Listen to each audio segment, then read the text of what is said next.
마태복음 21장입니다. 마태복음 21장 1절에서 11절입니다.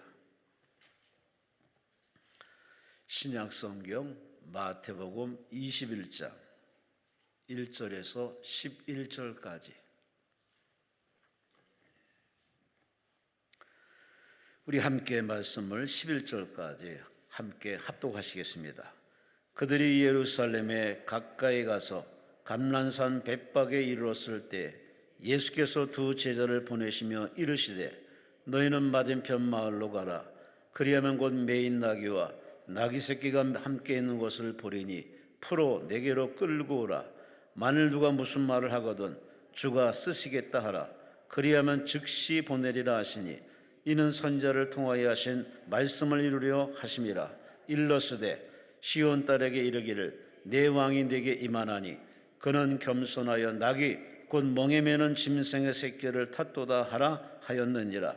지하들에 가서 예수께서 명하신 대로 하여 나귀와 나귀 새끼를 끌고 와서 자기들의 겉옷을 그 위에 얹으매 예수께서 그 위에 타시니 무리의 대다수는 그들의 겉옷을 길에 펴고 다른 이들은 나뭇가지에 베어 길에 펴고 앞에서 가고 뒤에서 따르는 무리가 소리 높여 이르되 호산나 다윗의 자손이여 찬송하리로다. 주의 이름으로 오시는 이여 가장 높은 곳에서 호산나 하더라. 예수께서 예루살렘에 들어가시니 온 성이 소동하여 이르되 이는 누구냐 하거늘 무리가 이르되 갈릴리 나사렛에서 나온 선지자 예수라 하니라. 아멘. 노원구 상교동에 위치한 빛가운 교회 우리 서규론 목사님께서 오늘 11시 3시 말씀을 전해주십니다. 오늘 11시의 제목은 굴림이냐 섬김이냐 라는 제목으로 말씀 주십니다. 목사님 나오셨습니다. 하나님 감사와 영광을 소리시 바랍니다. 할렐루야. 오늘 기도원에 올라온 여러분에게 하나님의 은혜와 복이 넘치게 되시기를 바랍니다. 그리고 지혜로운 자는 시간의 양보다 질을 따지는 자예요. 이제 시간이란 말이 시간이란 말이 헬라어로는 두 가지가 있어요. 하나는 크로노스고 하나는 카이로스예요. 크로노스는 흐르는 시간이에요. 연대기적 시간이고 카이로스는 의미 있는 시간이란 말이에요. 우리가 장수 시대죠. 오래오래 사셔야 되는데 건강하게 오래 사시길 바랍니다. 아프며 오래 사는 거 그거 그렇게 큰 축복 아니잖아요. 저희 교회도 참 병원에 오래 누워 계신 분 보면 너무너무 안쓰럽고 가족들도 너무 힘들고 뭐 이런 모습 많이 보는데 우리 짧더라도 굵게 그렇다고 일찍 죽으시라는 얘기는 아니에요. 오늘 하루 우리에게 주어진 시간 삶의 질적인 의미 있는 그런 시간 꼭 보내시기를 바랍니다. 제가 오늘 이 시간 얘기를 하냐면 우리가 지금 고난주간을 어제부터 보내고 있잖아요. 이 고난주간은 양적으로 따지면 한 주밖에 되지 않아요. 그런데 마태, 마가, 누가, 요한복음을 합쳐서 이 한 주의 이야기가 복음사의 3분의 1을 차지하고 있어요. 중요하다는 거예요? 중요하다는 거예요? 알려줘도 대답을 안 해요? 매우 중요하다는 거예요. 매우 중요하다. 그러니까 이 성경의 기자들이 중요한 거예요. 고난주간 한 주간이 아주 중요하다. 이것을 가르치고 있는 것입니다. 왜 중요할까? 제가 이래저래 한번 묵상을 하다가 무릎을 쳤어요. 왜냐하면 고난주간이라는 게 어제 종려주일로 시작해서 금요일날 십자가에 죽으시고 토요일날 무덤에 계시는 그 한 주간 있잖아요. 이 고난주간에 주님이 보여주신 삶의 진리들, 이것을 우리가 붙잡고 살아가면 그 사람들을 통해서 역사가 바꾸어지기 때문이다. 이런 거예요. 이 고난주간에 우리 주님이 보여주시는 이 진리는 세상이 말하는 진리와 매우 다릅니다. 그러니까 이 고난주간에 우리 주님이 보여주시는 진리를 붙잡기 위해서는 이제 이때부터는 아멘이 아마 잘 안 나올 거예요. 예수님이 십자가 지는 심정으로 우리가 싸움을 해야 되고, 십자가 지는 마음으로 우리가 죽을 각오하고 이 진리를 잡아야 된다는 사실을 기억하십시오. 그래야 나 하나로 우리 가정이 바뀌고, 나 하나로 직장과 교회가 바뀌고, 그런 한 교회가 지역과 시대를 바꾸게 된다, 이런 것입니다. 오늘 고난 주간의 첫 번째 발걸음은 종려주일이죠. 종려주일이 왜 종려주일이죠? 예수님이 예루살렘에 들어갈 때 사람들이 종려나무 가지를 들고 흔들었다. 그래서 이 palm-tree, 이 종려나무 가지를 들고 흔들었다 그래서 종려주일 이렇게 말하는데, 종려주일은 예수님이 예루살렘을 입성하는 이야기거든요. 오늘 이야기의 본문은 이런 거예요. 예수님이 감람산 벳박에 이르러 두 제자들을 부르더니, 얘들아, 저 건너편 마을에 가서 나귀와 그 새끼를 끌고 오너라. 근데 뭐 갑자기 끌고 가면 주겠어요? 그러니까 제자들이 네? 그랬더니 주가 쓰시겠다 하라. 그래 정말 가서 그 얘기하니까 그 주인이 주어서 그 나귀와 나귀 새끼를 끌고 오니까 예수님이 그 나귀와 나귀 새끼 중에 나귀 새끼를 타고 예루살렘에 입성한 거거든요. 그런데 이게 나귀를 타고 예루살렘에 입성하는 게 뭐가 그렇게 중요하다고 성경에 자세히 기록해 놓았을까? 여러분, 이건 스가랴 9장 9절 말씀 때문입니다. 스가랴 9장 9절에 보면 시온에 따라 크게 기뻐할지어다, 예루살렘에 따라 즐거이 부를지어다.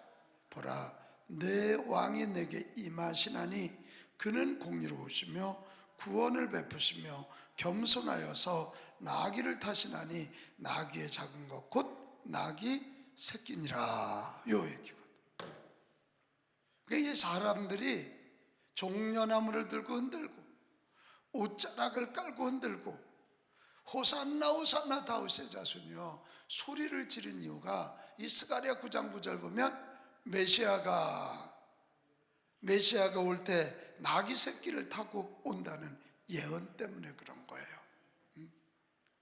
그 당시 유대 나라가 로마의 압제를 받으면서 너무너무 힘들고 너무너무 어려운 시간을 보내잖아요. 그래서 그들은 메시아를 기다린 거예요. 언제 우리를 구원할 구주가 오실라나. 예수님이 구주인 걸 알지 못하고 그들은 기다리는 거예요. 그런데 이 기적을 베푸시는 나사렛의 젊은이가 나귀 새끼를 타고 예루살렘에 입성하니까 메시아가 왔구나, 우리를 구원해 줄 메시아가 왔구나, 이러면서 소리를 지르게 되는 거예요. 자, 그럼 여기서 이제 질문이지요. 예수님이 나귀 새끼를 타고 입성했다는 게 뭔 의미일까? 여러분, 두 가지입니다. 하나는 표현하시는 거예요. 같이 하십시다. 예수님이 목소리가 왜 이래요? 예수님이 왕이십니다. 이걸 선언하는 거예요. 온 인류를 통치하실, 온 인류를 구원하실 진정한 왕이시다. 그런데 그 왕은 나귀 새끼를 탔다는 건 겸손한 왕이시다. 무슨 왕? 겸손. 이 대목이 우리가 좀 봐야 될 대목. 온 우주를 통치하시고 온 세상을 구원하실 왕이라면 나귀 새끼를 타고 오면 안 되잖아요. 백마를 타고 와야 되잖아요. 멋진 적토마를 타고 떠그덕 거리면서 군사를 거느리고 오셔야 되는데, 새끼 나귀, 그것도 어미 나귀도 아니고 새끼 나귀를 타고 오신다는 거예요. 이게 뭔 얘기를 하시려고 그러실까? 뭔 얘기를 하시려고 그럴까? 오늘 여기에 우리 예수님이 아주 중요한 메시지를 우리에게 주시는 거예요. 예수님이 예루살렘에 입성하시는 이유는 십자가 지시려고 하는 거잖아요. 왜 십자가를 져요? 온 인류의 구원에게, 죄로부터 구원받는 길을 만드시기 위함이잖아요. 그래서 마태복음 20장 28절에는 대속물이 되려 하심이니라 이랬거든. 그러니까 죽어주시러 오시는 거예요. 죄값 치르러 죽어주시러 오시는 거예요, 이게. 그러니까 예수님의 사명이 십자가 지는 거잖아요. 십자가 지는 거예요. 십자가를 지고 죽어주신다는 건 이 군림하고 통치하고 사람을 죽이고 로마 군대와 싸우는 분이 아니라, 우리 한번 같이 합시다. 섬기시는 왕. 뭐 하시는 왕? 섬기시는 왕. 이거예요. 자, 오늘 우리가 이걸 붙잡고 싸워야 돼요.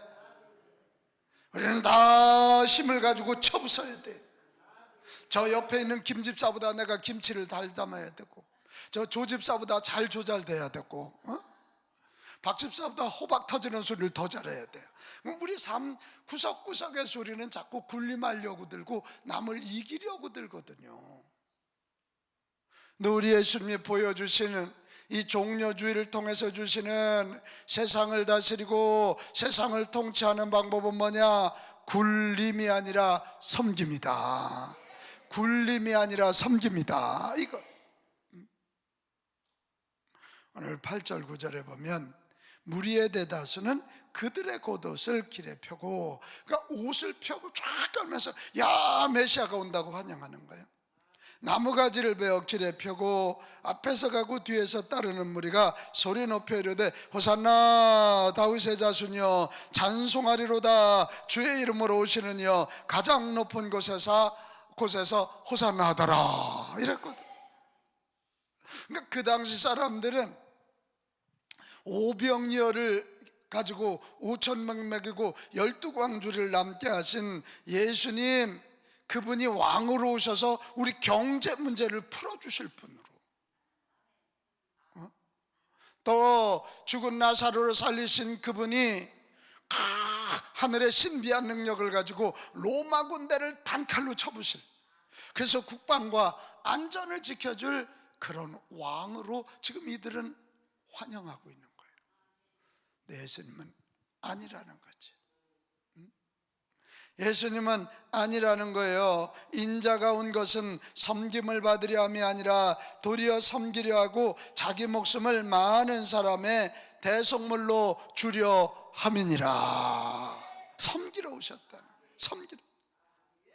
우리 많은 사람들이 맞아, 섬김이 좋아, 섬겨야지 이러는데 넘어가. 사람들의 박수갈채에 당신이 김집사보다 똑똑해, 조집사보다 실력 있어, 뭐 이런 얘기하면 이기려고. 이 자본주의 사회가 경쟁의 사회잖아요.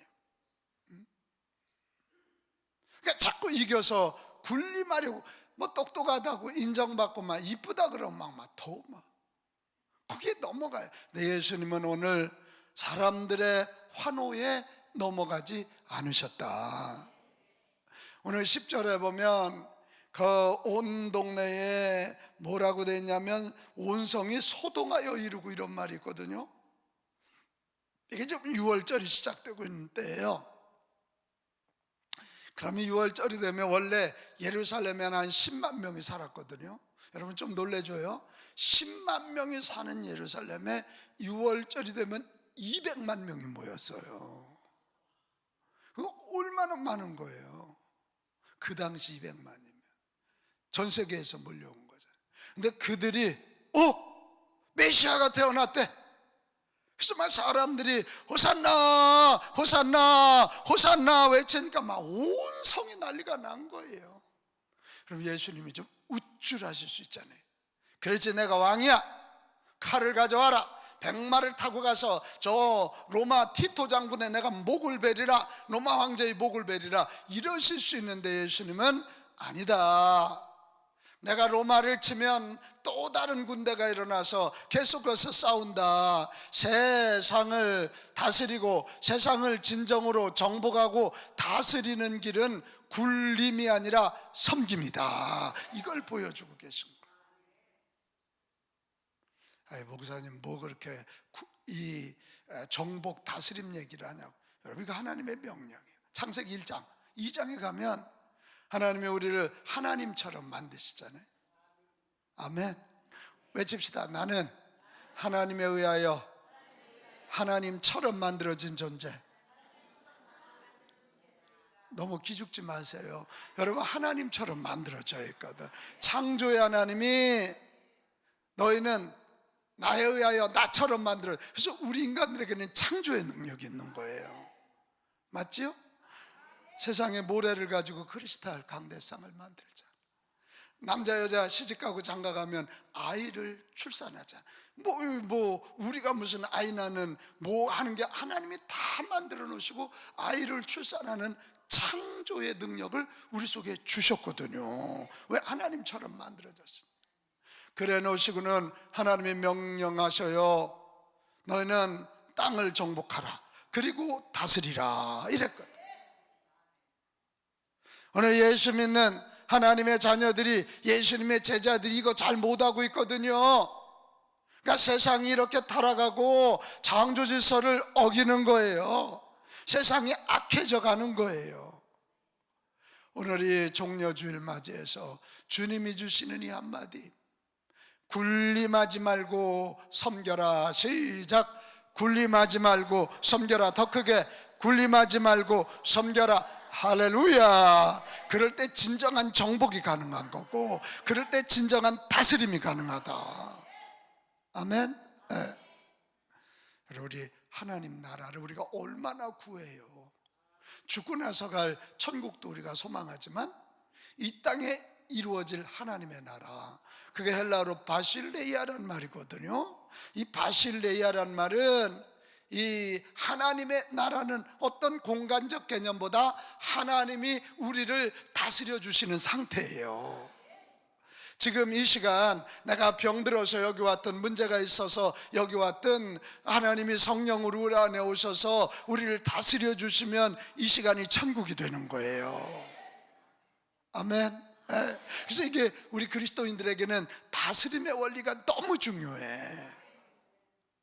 자, 우리에게도 욕심이 있다 없다? 있다. 근데 그 욕심을 다스리는 자와 다스리지 못하는 자 차이는 너무 다르다. 다스리는 자, 정복하고 다스리라, 정복하고 다스리라 이거예요. 우리가 자꾸 가정에서 아빠 엄마가 군림하여 아이들을 다스리려고 그럴 때요, 그 아이들은 상심하고 상처를 받으면서 부모에 대한 존경을 버리고 자아상이 자꾸 깨져서 문제가 되는 거예요. 그러나 오늘 예수님이 알려주신 이 다스림의 법칙, 군림이 아니라 뭐라고요? 섬김. 섬김. 목사님 무슨 애미가 애를 섬기나요? 뭘 안 섬겨요? 다 섬겼잖아요. 그 태어나면 그 똥 싸면 다 기저귀 갈아주고, 울면 다 먹을 거 주고, 다 돈 대지. 이게 다 섬김이잖아요. 한번 같이 합시다. 생명은 섬김으로 자랍니다. 맞습니까? 그러면 교회 안에서도 새가족 이제 전도돼서 처음 온 사람들 키우는 방법이 뭐예요? 교회 왔으니까 나한테 배워, 이거 갖고 안 돼요. 영적인 아이인 줄 알고 다독거려주고 섬겨주고 먹여주고 끌어주고, 예배 시간 되면 가서 끌고 오고, 실수하면 또 닦아주고 덮어주고. 할렐루야. 다시 합시다. 생명은 섬김으로 자랍니다. 시작. 할렐루야. 할렐루야. 그래서 오늘 이 고난 주간 우리는 이 싸움을 해야 되거든요. 세상의 문화는 군림이에요. 군림을 해서 정복하고 다스리려고 그러지만 예수님이 알려주시는 이 정복과 다스림의 원리는 섬김이다. 이게 우리가 아멘은 쉬운데 참 힘들잖아. 여러분 집에 두도 왼수 덩어리 하나씩 있죠? 요즘 여자들이 조금 나이 들면 신랑을 왼수라 그러더라고. 여러분 집안에 여우 덩어리들 하나 있죠? 이 와이프들 얘기하는 거예요 제가. 속삭이는 인간들이 있고요. 여기 목화자들도 오늘 월요일이라 많이 오셨을 텐데 교회 안에도 있어요. 근데 자꾸 군림하고 그러면 싸움이 생겨요. 안 돼요. 군림이 아니라 섬김. 시작. 군림이 아니라 섬김. 이게 쉬워요? 어려워요? 어려워요. 이 섬김에는 반드시 희생이 따른다는 거죠. 예수님은 오늘 어떤 희생? 십자가의 죽음의 희생이에요. 오늘 나귀의 주인도 자기 나귀와 나귀 새끼를 드리는 헌신을 하잖아요. 특별히 안쓰러운 건 나귀 새끼야.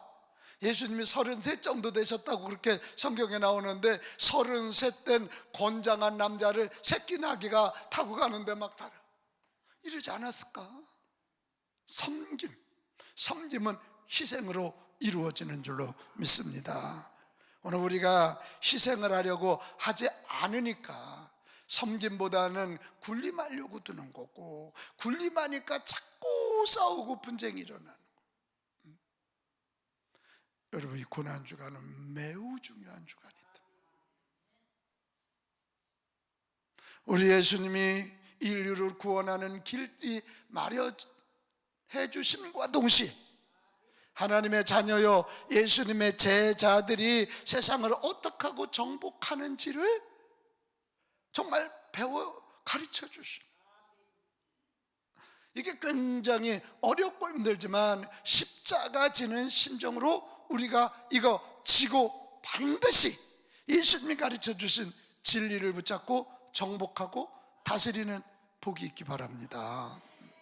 그래서 오늘 오전에는 굴림이 아니라 섬김, 오늘 3시 예배는 이 돈이 아니라 거룩함, 그 말씀을 좀 전하려고 그래요. 자, 그럼 먼저 오늘 오전에 굴림이 아니라 섬김이라 그랬는데, 이 섬김을 통해서 정복하고 다스림을 통해 세상을 바꾸려면 어떻게 해야 될까? 저는 3가지라고 봐요. 하나는 예수님이 내 인생의 진정한 주인임을 인정하시기 바랍니다. 이 싸움은 심한 싸움이에요. 오늘 우리도 모르는 사이에요, 내가 주인이 돼서 예수님을 부려먹고 있어요.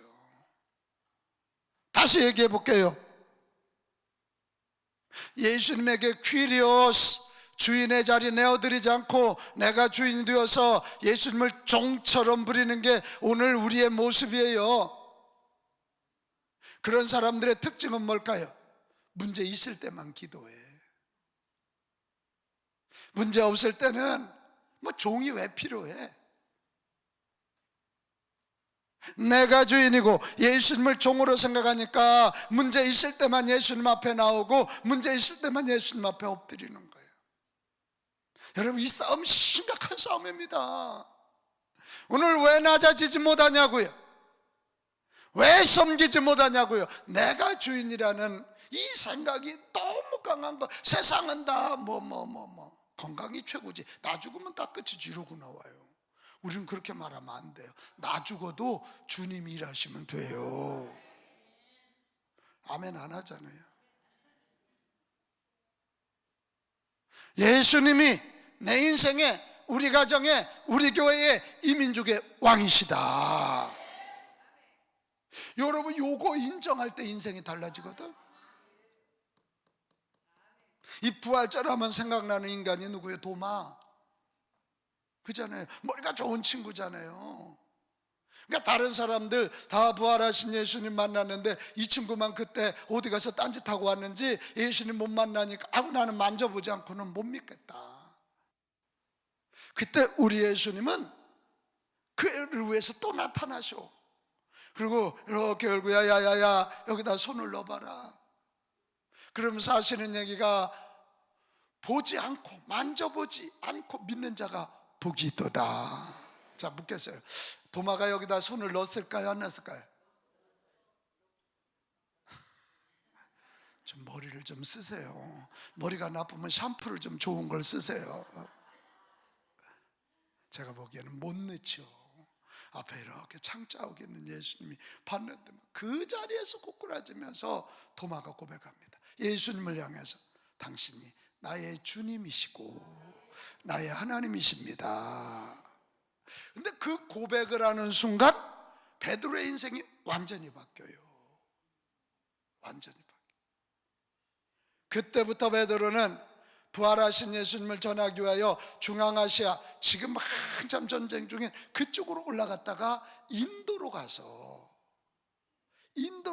그 토마스, 그게 도마거든요. 인도에 복음을 전하고요.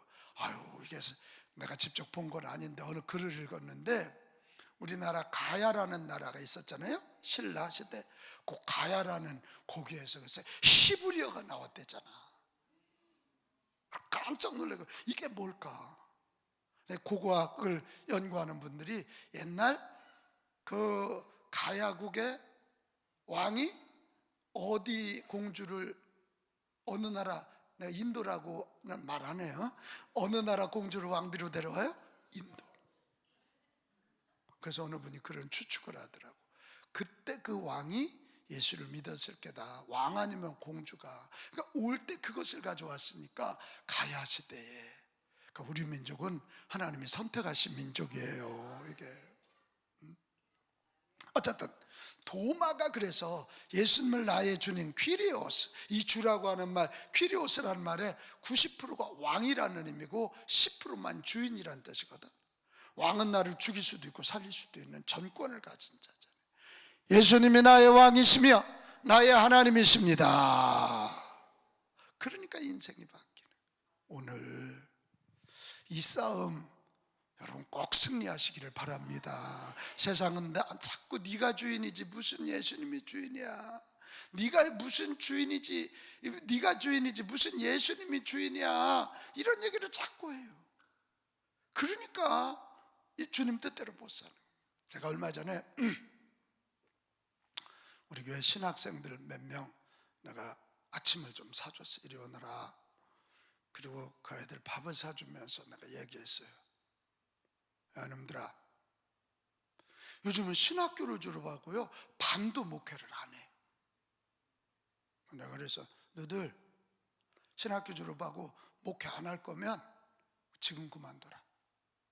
목사 하나 키워내 교회에서 한국 교회가, 우리 교회가 얼마나 많은 돈을 써야 되는 줄 아니? 너들 하나 키우기 위해서 얼마나 기도하는 줄 알아? 졸업하고 목회 안 할 거면 지금 때려쳐. 그래서 내가 그랬어요. 야, 이놈들아, 세상에 우리가 다른 사람이 아니라 만왕의 왕이신 하나님이 우리를 주의 종으로 부르셨어. 이게 얼마나 큰 영광이냐. 너희들 아르바이트 해가지고 교회에서 주는 차비보다 그게 많다고 그럴 리가? 아니, 너희들이 신학하는 가치가, 너희들이 목회할 가치가 세상에 돈만 떠못하단 말이냐. 내가 그랬어요. 야야, 우리 목회하다가 돈 없으면 금식하자. 금식하다 죽으면 순교야. 순교하면 하늘 영광이 있는 거야. 아무도 하면 안 하잖아 지금 여러분. 그랬더니 우리 신학생들이 얼마나 예쁜지. 우리 교회는 제가 신학 간다고 하는 게 아니라 내가 이렇게 봐가지고 불러. 너 좀 신학을 좀 해야 되겠다. 응? 나 그래서 신학교를 우리 교회는 하나다 그래도 한두 명씩은 갑니다. 한두 명씩.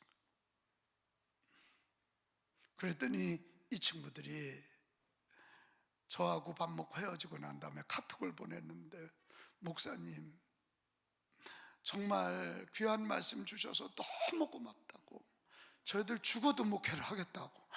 그래서 내가 불러내서 또 넥타이도 사주고 머플러도 사주고 그랬어. 조금 더 이쁜 짓 하면 내가 양복도 한 벌씩 사줄 생각이 있어. 그러더니 여러분 이거 좀 봐봐요. 이 아이들이 그때부터 신학생들인데 넥타이 메고 오더라고. 예배 시간에 양복 입고 넥타이를 쫙. 할렐루야. 이게 바뀐 거거든. 이 대학원 다닐 때 다 그냥 뭐 셔츠 입고 없고 뭐 찢어진 청바지 입고 올 수 있잖아. 그래야 뭐 애들이 좋아하는. 근데 그때부터요 넥타이 쫙, 내가 넥타이 사줬거든. 얘들이 마음이 달라진 거잖아요. 여러분, 이 싸움에 오늘 지지 말아요. 여기 목회가 잘 안 돼서 올라온 목사님들도 분명히 계실 거예요. 그래도 기죽지 마요. 큰 교회 작은 교회 주님 앞에는 없어요. 한 영혼이 천하보다 귀하다는 말을 실제로 믿어야 돼요. 실제로 믿어야 돼요. 온 우주의 왕이신 나 같은 거 구원해 주신 것도 기적인데 주의 종으로 불러주신 거 더 큰 기적이다. 아멘. 아멘. 저도 사실 월요일날 여기 오기 싫어요. 쉬고 싶어요. 어제 내가 설교를 5번 했어요. 그래도 내가 오늘도 오면서 사실은 오늘 그냥 우리 기사도 월요일날 쉬어야 되니까 내가 권사님 나 혼자 그냥 운전하고 했는데 도무지 안 되겠어요. 그래서 새벽기도 끝나고 권사님 특별한 계획 없으면 나 좀 태워다 줘. 그래서 태워다 주고 갔어. 그래도 나 같은 거 말씀 전하게 하시고 써주신 거 감사하잖아. 하나님의 말씀, 왕이신 우리 예수님의 말씀을 전하게 하시는 거. 오늘 여러분 가슴 펴요. 눈을 크게 떠요. 여러분이 주인이라면 시시하잖아. 우리 권사님도 되게 이뻤지, 젊어서. 지금도 이뻐요. 근데 뭐 60 넘으면 이쁜 여자 안 이쁜 자는 똑같잖아. 뭘 아냐 아니기는. 어느 분이 그러대 80 넘으면 산자나 죽은 자는 똑같대. 근데 요즘 10살 올려야 돼. 90 넘으면 산자나 죽은 자는 똑같아. 내가 주인이고 인간적 조건으로 보면 우리는 별거 아니에요. 부자라고 밥 4그릇 먹나? 건강 유지한다고 두 그릇 먹어 그이들은. 그러나 내 인생의 주인이 내가 아니라 만왕의 왕 예수 그리스도가 내 인생의 주인이라면, 내가 그분의 자녀이고 내가 그분의 종이라면 살만한 이유 있잖아. 살만한 가치 있잖아요. 그럴 때 우리는 그분이 명령하시면 순종하는 거고, 그분이 섬기는 게 최고의 가치라고 말했으면 섬기는 거야 이게. 아멘. 우리가 이걸 아기 새끼를 타고 가지만 왕이신 그분 꼭 붙잡읍시다. 그래야 섬김이 가능해요. 이 싸움을 고난주간 한 주간 잘 해야 돼요. 고백합시다. 내 인생의 주인은 나입니다. 정신 좀 차려주세요. 그렇게 내가 외쳤는데도 아유 주여. 다시, 내 인생의 주인은 예수님이십니다. 아멘. 아멘. 할렐루야. 그래요. 이게 이 싸움에서 꼭 승리합시다. 밥을 먹으면서도 예수님이 왕이십니다. 일을 하면서도 예수님이 왕이십니다. 부부 싸움하면서도 예수님이 왕이십니다를 외쳐야 돼. 왕의 자녀를 감히 저것이. 그래야 부부 싸움도 잘해. 이게 웃어주세요. 웃긴 얘기하면. 그럼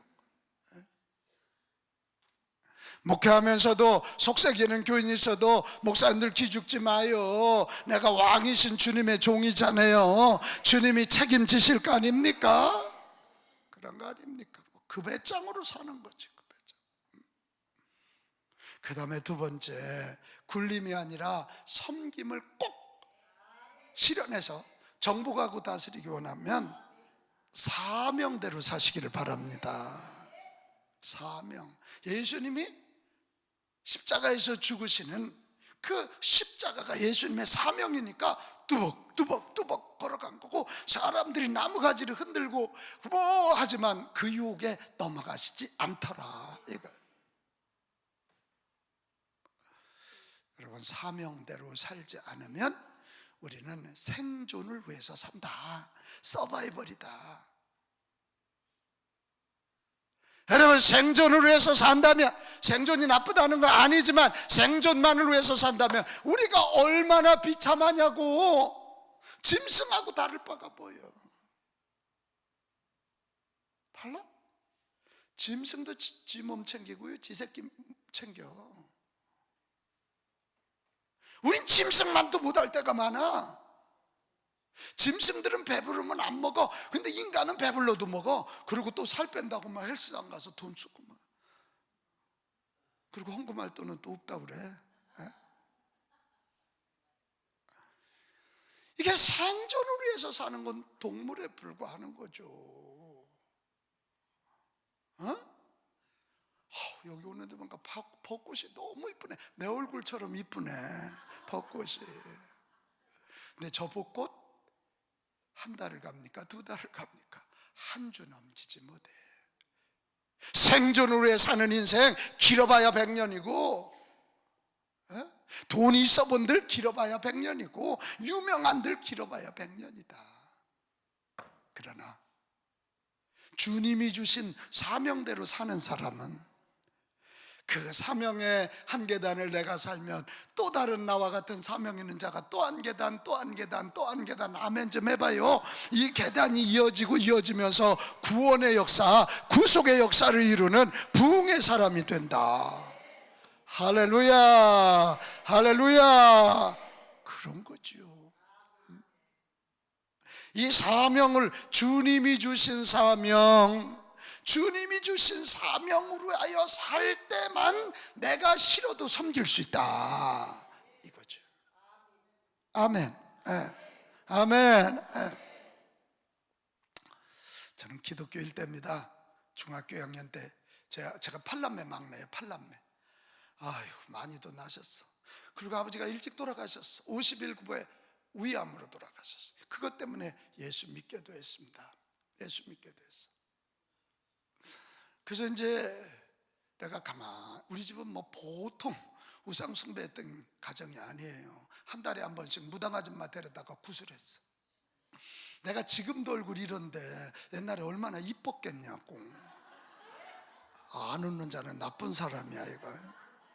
그래서 무당 아줌마가 나보고 수양 엄마라고 불러? 그럼 용돈 줄게. 그래서 내가 무당을 수양 엄마라고 부른 사람이야, 이래봐도 내가. 그러다 제가 예수 믿고 세상에 목사까지 됐잖아요. 너무 감사하죠. 제가 목회한 지 39년 됐습니다. 금년에. 이제 제가 10년이 안 남았습니다, 목회. 그래서 이걸 어떻게 해야 되나 그러다가, 저희 교회가 한 2,000명 정도 모이는 교회입니다. 제가 가서 한 5배 정도 성장을 했고, 그 성장을 통해서 우리는 한국의 작은 교회 살리는 일과 다음 세대 살리는 일에 1년에 한 3억에서 5억 정도 쓰는 교회입니다. 지금 20년, 15년 차 사역하고 있고, 얼마 전에 캄보디아 가서 캄보디아 청소년 월드캠프를 지난 3월 마지막 주에 하고 왔습니다. 그 아이들이 작년에 우리 캠프에 와서 은혜 받고 캄보디아 가서 막 학교 기도 모임 만들어서, 글쎄 소원이래. 미남 목사님이 와서 청소년 캠프 해주는 게. 그리고 우리 23명 이 캠프팀들과 함께 캄보디아 로고스 인터내셔널 스쿨, 영어로 집회가 가능하더라고요. 그래서 우리 23명에 가서 하고 왔는데, 내가 작년 연말에 가만히 생각하니까 이제 우리 교회가 이 한국교회 살리기 운동을 계속 해야 되잖아요. 그러기 위해서는 부흥이 돼야 되고, 저는 그런 꿈이 있어요. 저 은퇴할 때 우리 작년 한 3,000명 정도 모이면 우리 교회 1,500명 남겨놓고 1,500명 가지고 한 200~300명씩 교회를 좀 이렇게 분립개척해서 저희가 서울시 노원구면 의정부하고 붙어 있는 데거든요. 이 북동쪽, 북동풍이 무섭잖아. 그래, 노원구 그 의정부 그쪽 경기도 북부 신도시 쪽에 교회를 한 5~6개 개척해주고 제가 은퇴하고 싶은 마음이 있어요.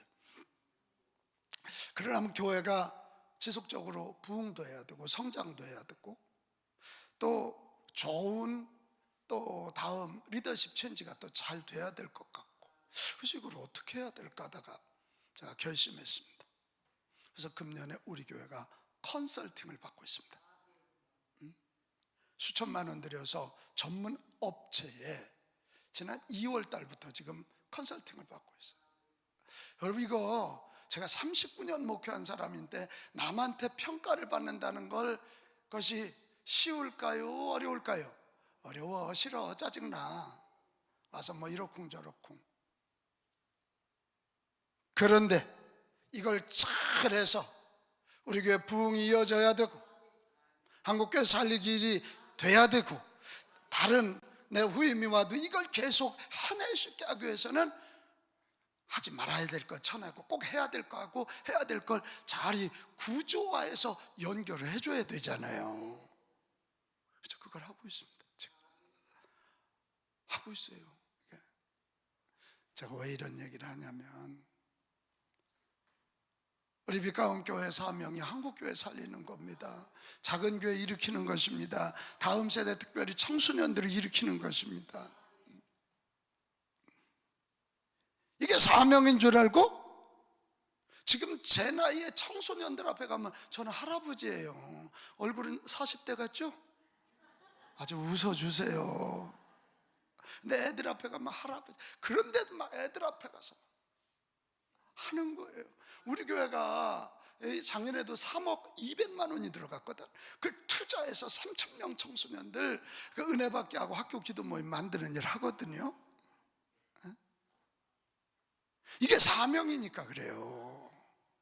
이 사명이 나로 끝나면 안 되잖아요. 지금 담임 목사, 서규론 목사 있을 때 하고 그 다음 끝나면 안 되잖아요. 안 되잖아요. 그러니까 지금 그 어린아이들 섬기는 거고 캄보디아 가서요 세상에 한 250명 모였는데 돈이 이만큼 드는 거 있죠? 이만큼이 얼마인지 궁금하죠? 여러분 수준으로 생각해. 엄청 들어. 엄청 들어. 이게. 여러분 저는 분명히 알아요. 내 인격으로 섬기면 안 돼요. 내 인격으로 절대로 너무 아깝고 손해잖아. 수천만 원을 캄보디아 가서 우리가 돈을 왜 써? 우리 교회 청소년 어린애들이 걔들 장학금 주면 낫지. 내가 뭐 그리 건강한 몸도 아닌데 뭐 거기를 갔다 오면 이 난리야. 내 인격으로 안 돼. 내 몸 더더욱이 안 돼. 그러나 아멘 할 준비하세요. 사명대로 살면 섬길 수 있다 이거예요. 사명은 왕이신 그분이 명령하시니까. 할렐루야. 할렐루야. 여기 자매님들이 오늘 많이 오셨는데 여러분 가정 중에 식구들이 안 믿어서 굉장히 핍박당하고 어려움 당하는 분들이 있을지 몰라요. 세상 사람들은 저런 왼수 덩어리하고 왜 사냐고 다 갈라서요. 근데 우리 그리스도인들은 안 그러잖아요. 왜? 이 집안 구원이 사명이니까. 100명, 200명 전도하는 것도 중요하지만 나를 이 가정에 보낸 건 이 가정 구원이라는 사명이 있으니까 싫어도 일을 엉망한 거고 싫어도 대접하는 거고 싫어도 엎드리는 거고. 할렐루야. 그럼 또 하나 굴림이 아니라 섬김을 통해서 정복하고 다스리려면 희생이 있는 사랑을 결심하셔야 됩니다. 같이 합시다. 희생. 세상은 희생 있는 섬김 있는 자들을 통해서 변화된 줄로 믿습니다. 저희 교회가 지난주 이제 사순절 행사로 호남 지역 국내 성지순례를 했습니다. 군산으로부터 시작해서 영광, 증도, 광주 또 강경까지 너무 은혜를 받았어요. 세상에 우리나라는 밟는 데마다 순교의 피가 없는 데가 없어. 밟는 땅마다 선교사들의 순교가 있었고 믿음의 선배들의 순교가 있었어. 세상에 강경에 한 성결교회를 갔거든요. 거기에 뭐 큰 이 기념비가 세워져 있는데요 65명의 초등학생들이 신사참배 거부하다가 핍박당한 이야기예요. 65명의 초등학생들이. 목사들도 그때 타협했거든. 65명의 초등학생들이. 우리가 처음 간 데가 군산입니다. 그 군산은 왜 갔냐면 우리 감리교회 최초의 선교사 아펜셀라가 순직한 데거든. 여러분, 이 아펜셀러는 명문대학 뚜르대학을 나온 사람이거든요. 원래 일본 선교사 하려다가 자기 친구가 조선 땅에 오려고 하는데 병들어서 못 오니까 자기가 대신 온 사람이에요. 그래서 1885년 4월 5일 그의 부활절 날 언더우드 장로교회 언더우드 선교사와 함께 저물포의 첫 땅을 밟은 140년 전의 선교사예요. 이가 와가지고요, 이 한 일이 세 가지. 하나는 학교를 세웠어요. 그래서 이승만 대통령 같은 이가 그의 밑에서 영어 배우고 천재인 걸 알고 아펜셀러가 유학을 보내는 거예요. 이승만이 원래 목사님을 하려고 그랬습니다. 근데 아니야, 선교는 우리가 할 테니까 너 같은 사람은 정치 리더가 해야 된다 그래서 그 외국을 유학을 보낸 게 아펜셀러입니다. 또 하나가 예배당을 세웠습니다. 영어과 또 하나가 성경 번역 사업을 했거든요. 이 군산에 간 이유도 성경 번역으로 해서 배 타고 가다가 세상에 배 두 개가 탁 부딪혀가지고 딱 부딪혔는데, 원래 아펜셀러는 어릴 때 수영선수였대요. 그러니까 나올 수 있었는데 그때 같이 간 사람이 누구냐면 자기 성경 번역의 비서관 한국 사람 하나고 또 누가 부탁해서 고등학교 여학생 하나를 이제 소위 이렇게 데려다 주기 위해서 배가 뒤집어지니까 이분이 그 두 사람을 건져내려 갔는데 세상에 그 사이에 배가 퍽 180도로 엎어진 거예요. 그래서 거기서 돌아가셨어요.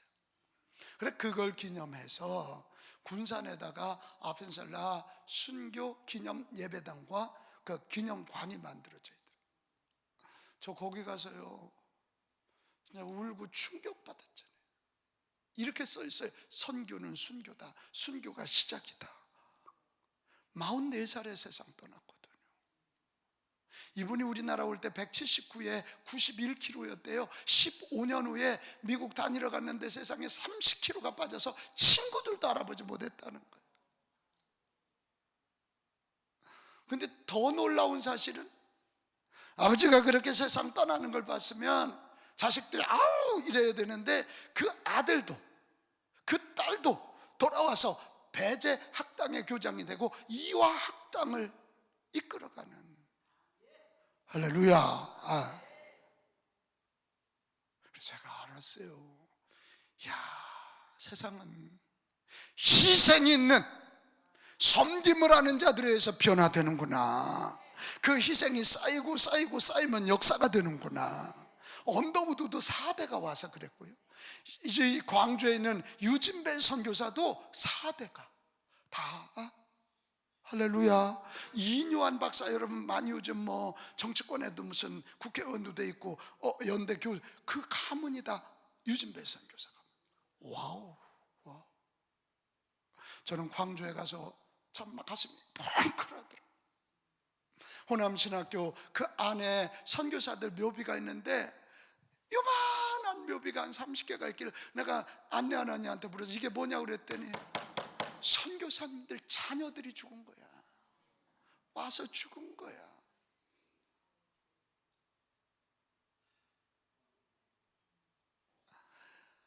아우, 세상에 자기 나라도 아니잖아. 그때 조선 와서 먹을 게 뭐가 있어요? 말이 잘 통해요.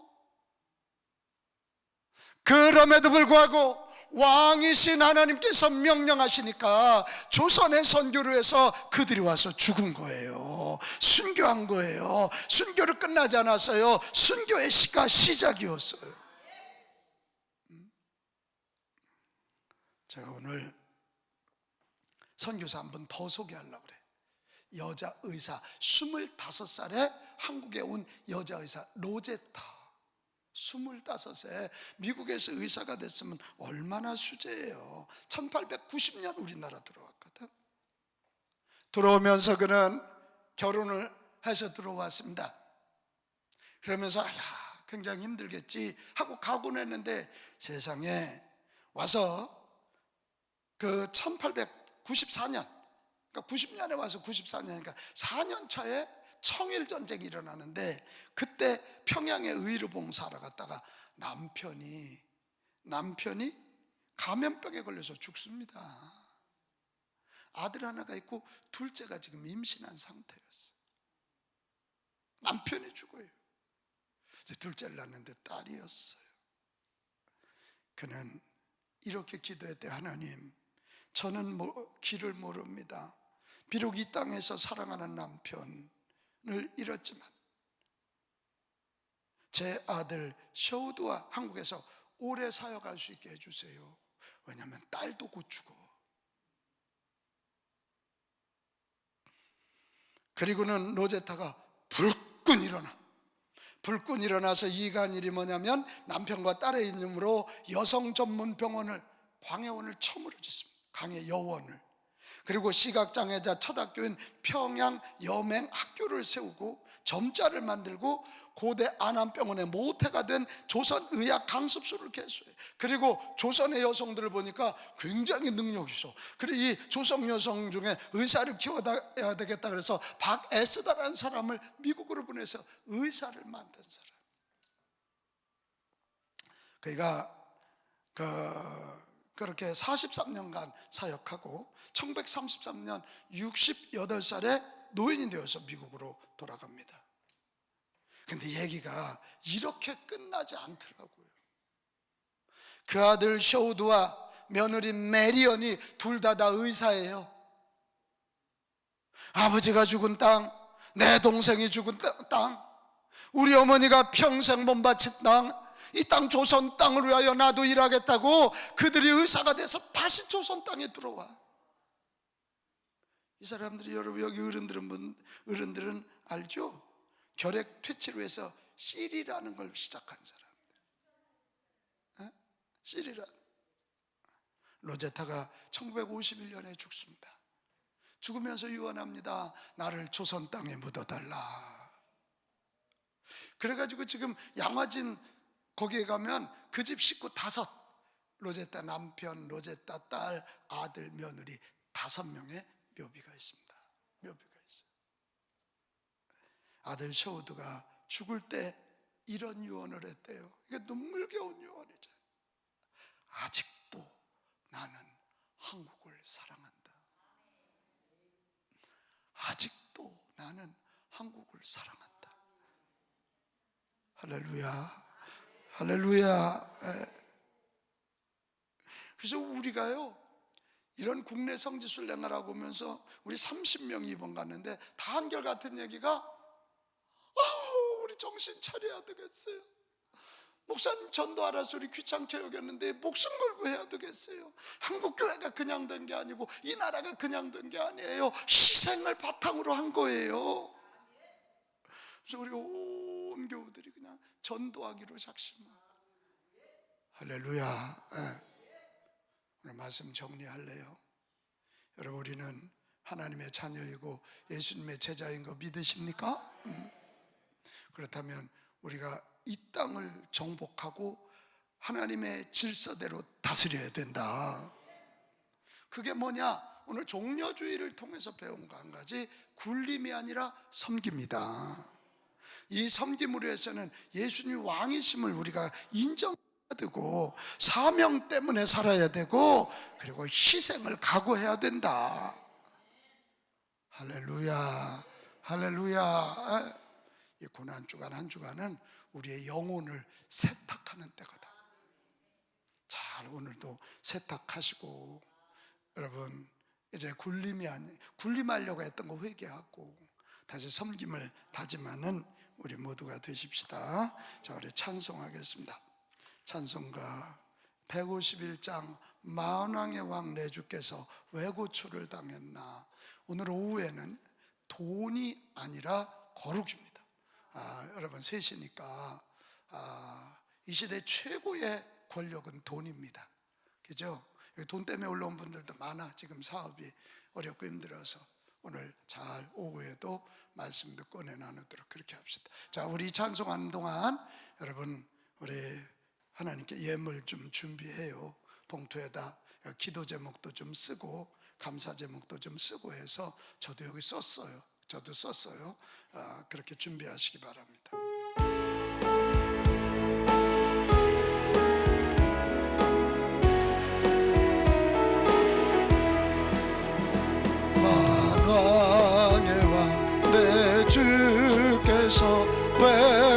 고쳐 당했나. 이 벌레가 든 나루에 그 보혈 흘렸네. 십자가 내가 처음 볼 때에 나의 맘에 큰 것도 사라져. 오늘 이곳 내 눈 밝았네. 내 기쁨 영원하도. 주 십자가 못 박힘은 속죄야 말인가.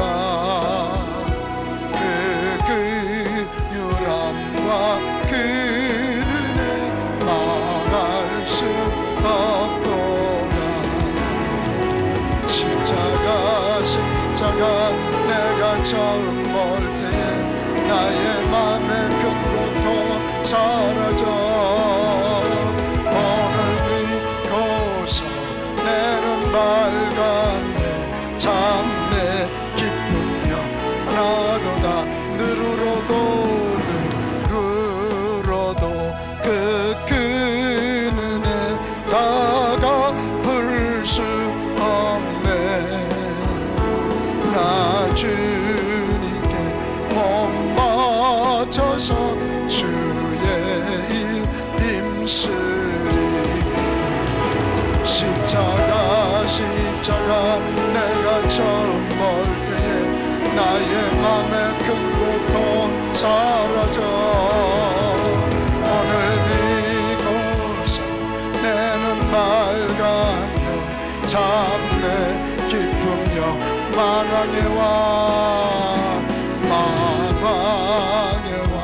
내 주께서 왜 고쳐 당했나. 이번 내가 든 나루에 그 보혈 흘렸네. 십자가 내가 처음 볼 때에 나의 맘에 큰 고통 사라져. 오늘 이곳서 내 눈 밝았네. 참 내 기쁨 영원한 주 십자가 못 박힘은 속죄야 말인가. 그 유람과 그 은혜 말할 수 없도다. 십자가 내가 처음 볼 때에 나의 맘에 큰 고통 사라져. 오늘 이곳서 내 눈 밝았네. 참 내 기쁨 영원하도다. 누르러도 그 은혜 다가볼 수 없네. 나 주님께 몸 바쳐서 주의 일이 쓰리. 십자가 내가 처음 볼 때 나의 맘에 큰 고통 사라져. 오늘 이곳서 내 눈 밝았네. 참 내 기쁨 영원하도다. 주님 감사합니다. 자, 우리 260장 우리 1절 4절 한번 뜨겁게 부르고 우리 그 사랑하시는 우리 주님 주여 3번 크게 외치고 한번 통성으로 같이 기도합시다. 부르짖는 중에 우리 속에 있는 악한 영들 떠나가게 될 것이고 질병도 떠나가게 될 것이고 내 욕심도 빠져나가게 될 것입니다. 우리 찬송 1절 4절 크게 2번 부르고 우리 통성으로 같이 기도하겠습니다. 찬송 소리 높여야 돼요. 그래야 기도에 비 열려요. 우리를 죄에서 구하시려 주 예수 십자가 지셨으니 이 역시 참나 나 구원하였네. 찬송하세 찬송하세 주님 나를 구하셨네. 아멘 아멘 찬송하세 찬송하세 주가 구하나. 1절 다시 한번 우리를 죄에서 구하시려 주 예수 십자가 지셨으니 기쁘게 부르세 할렐루야 나 구원하였네. 찬송하세 찬송하세 주님 나를 구하셨네. 아멘 아멘 찬송하세 찬송하세 주가 구하나. 우리가 이 세상 떠날 때에 예수의 손목을 굳게 잡고 영원히 즐거운 천국에서 주와 함께 살주여. 찬송하세 찬송하세 주님 나를 구하셨네. 아멘 아멘 찬송하세 찬송하세 주가 구하나. 찬송하세 찬송하세 찬송하세 주님 나를 구하셨네. 찬송하세 찬송하세 주가 구원하셨네. 자, 두 손 우리 이렇게 듭시다. 주님의 십자가 붙잡는 거예요. 주의 손 붙잡는 거예요. 같이 우리 사랑하는 주님 세 번 크게 부르고 동성으로 같이 기도합니다. 주여